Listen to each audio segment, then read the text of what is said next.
О, Миша, сәлем. Сенің шеберханада болғаның қандай жақсы.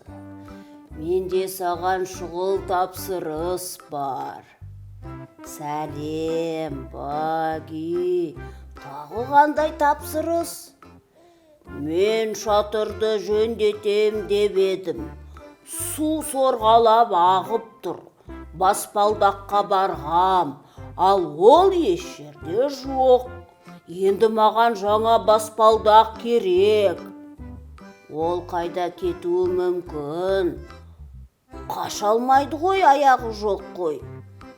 Білмейм, бірнеше рет қарадым, жер жұтып кеткендей.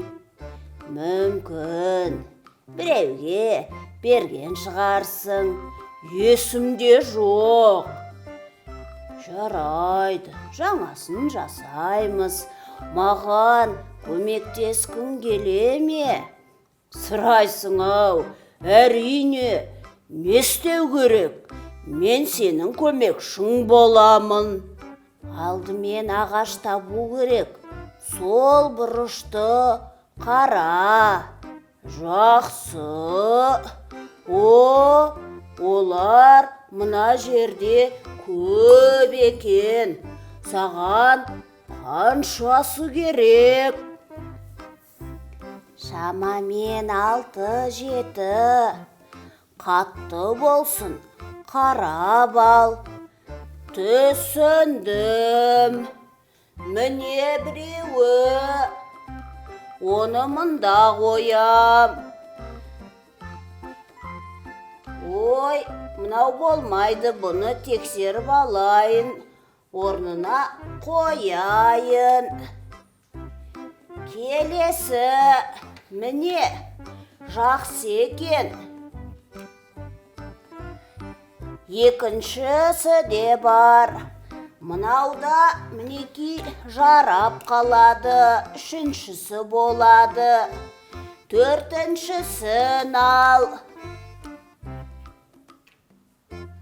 Қане енді бесіншісін ал. Міне алтыншысы. Жетіншісі. Тіпті керемет.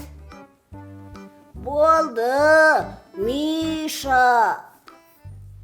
Енді осылардың ішінен екі ең қаттысын таңда.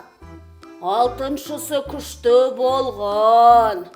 Мінеки, және ол маған ұнап тұр. Миша, ал не үшін қаттысын таңдау керек? Қара, сен қандай үлкенсің.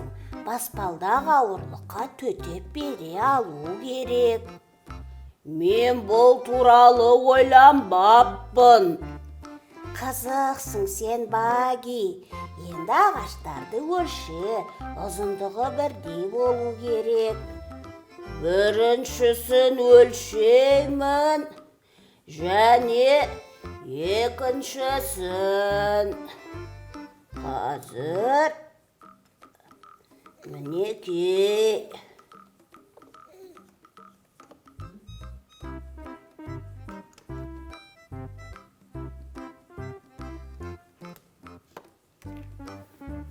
Ой, ал екіншісі 2 сантиметрге кіші.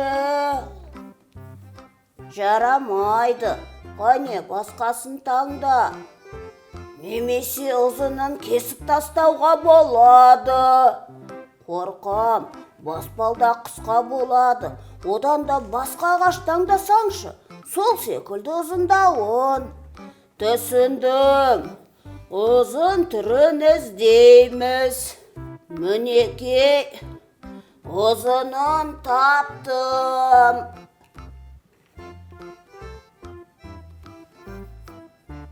Тамаша, Баги.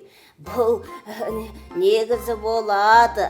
Енді біз қадамдар жасаймыз. Мына ағашты алып бірнеше бөліктерге кесеміз.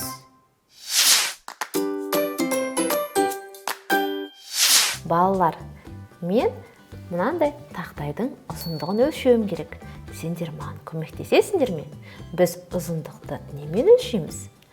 Қолымыздағы бар сызғышпен өлшейміз, ал бастаймыз. Менің сызғышым 10 сантиметр. Мен 0-ден бастап қоямын. Қанша сантиметр болды, қараңдаршы. Дәл сызғышпен бірдей. Сонда бұл тақтайдың ұзындығы неше сантиметр екен? 10 сантиметр. Тамаша. Енді балалар, сантиметр деген сөзді біз қалай жазушы едік? Кәне есімізге түсірейікші. С-м, яғни қысқартып жазамыз. Ал сантиметр ол не? Ұзындықтың өлшем бірлігі. Жақсы. Енді қараңдар, менің тақтайшам 10 сантиметр.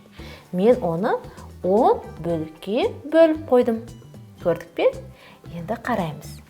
10 сантиметр тақтайшаны мен ең біріншіден 3 сантиметрге қысқартсам, менде неше сантиметр қалады?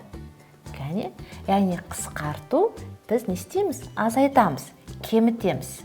3 сантиметр тең, ал 10 сантиметрден 3 сантиметрді кемітсек, жауабы неше болады? Қарайық. 10 сантиметрден 1, 2, 3 кері қарай 3 қадам арттағанда 7-ге тең болады екен. 7 сантиметр. Тамаша. Енді тағы да осы 10 сантиметр тақтайшамды мен 8 сантиметрге кемітейін. Кеміту, азайту таңбасын қоямыз. Неше сантиметр менде қалады? Кәне қарайық. 10 сантиметрін кері қарай 8 қадам аттаймыз. 1, 2, 3, 4, 5, 6, 7, 8. Қай санға кеп тоқтадым? 2. Жауабы 2 сантиметр. Келесі енді 10 сантиметрден мен 6 сантиметрді кемітейін. Неше болады екен? Тағы да енді неше қадамға аттаймын? 6. 1, 2, 3, 4, 5, 6. Қай санға кеп тоқтадым? 4. Сонда 10-нан 6-ны азайтсақ, жауабы 4 сантиметр. Енді келесі 10 сантиметрден 9 сантиметрді азайтайын. Ал, кәне, бұл сендерге өте оңай, дұрыс айтасыздар. Жауабы 1, яғни 10-нан 9-ды азайтсақ, 1 сантиметр. Енді қараңдаршы бар, бұл жерде ең үлкен бізде қанша сантиметр екен? 10 сантиметр. Енді есімізге түсірейік балалар. 10 сантиметрде бізде неше дециметр бар? Кәне, дұрыс айтасыздар. 10 сантиметр 1 дециметрге тең. Сантиметр және дециметр екеуі де ұзындықтың өлшем бірліктері. Енді қараймыз балалар. Мен астында тағы да қысқа ғана не тұр бар? Тақтайдың сурет тұр. Енді оның да өлшейік. Бұл неше сантиметр екен? 10 сантиметр ме? Жоқ, одан қысқа. Бұл 3 сантиметрге тең екен. Ал 3 сантиметр тақтайшамды мен 1, 2, 3 бөлікке бөліп қойдым. Енді кәне балалар, мен осы 3 сантиметр тақтайшамды ең біріншіден басқа тағы да сандарды қосып ұзартып көрейін. Арттырып көрейін, неше болады екен. Жақсы ма? Ал арттыру дегеніміз балалар, қандай біз таңба қолданамыз? Қандай амал орындаймыз? Арттыру дегеніміз ол қосу. Енді осы 3 сантиметрге мен 2 сантиметрді қосып көрейін. Неше болады? 5 сантиметр. 5 сантиметр болды, яғни 2 сантиметрге артты. Жақсы, енді тағы да 3 сантиметр тақтайшамды мен енді 4 сантиметрге арттырып көрейін. Жазамыз.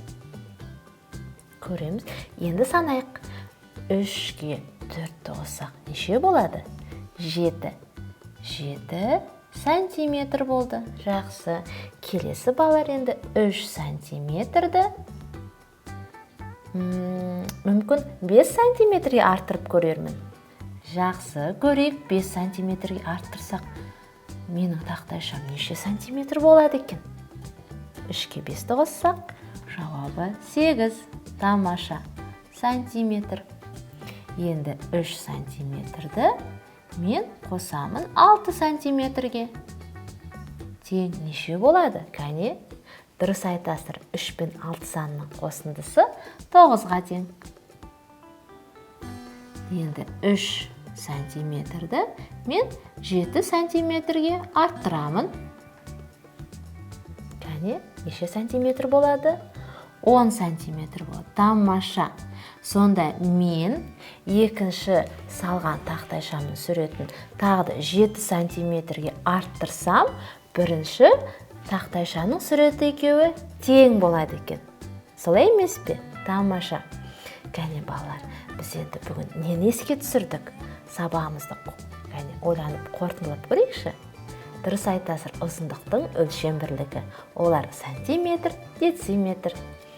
10 сантиметріміз 1 дециметрге тең екен. Тамаша, сендер де менімен бірге жазып отырдыңдар деп үміттенемін. Бір ағашты соғу қалды, сонымен дайын. Баспалдақты көтереміз. Дайын, Миша қарашы, қандай әдемі болды. Баги, мен сені құттықтаймын, жарайсың. Неліктен мені құттықтап жатырсың? Сен өздігіңнен баспалдақ жасап шығардың ғой. Қалай? Біз оны бірге жасадық қой.